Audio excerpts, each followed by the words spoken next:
कविता प्यारी कविता। कविता प्यारी कविता तेन प्यारी कह के किते मैं राष्ट्र विरोधी ना लानिया जावां। वैसे भी तू प्यारी तो नहीं, तू तो डराउनी है उन्होंने जो खुद बने ने सब नूं डराउण लई।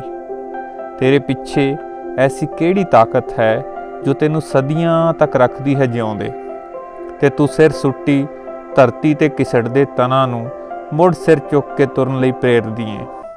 आस जगाउणी है हालात दे बदलण दी, बनदी है आवाज़ उन्हां दी जिन्हां दी कोई आवाज़ नहीं। तेनू जद कदे भी लिखिया गया किसी भी काल खंड विच, किसी भी कलम तो, चाहे फैज़ दी, चाहे पाश दी, ते भावें नागार्जुन दी, तू किवें ढुकदी है इन बिन उसे तरह हर काल खंड विच।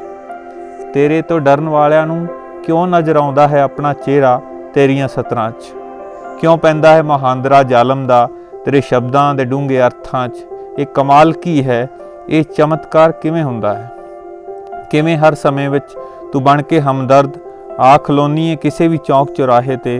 ये सब तां उदों है जदों तैनूं रखिया जांदा है सिक्ख्या दे रस्मी पाठक्रम तो दूर।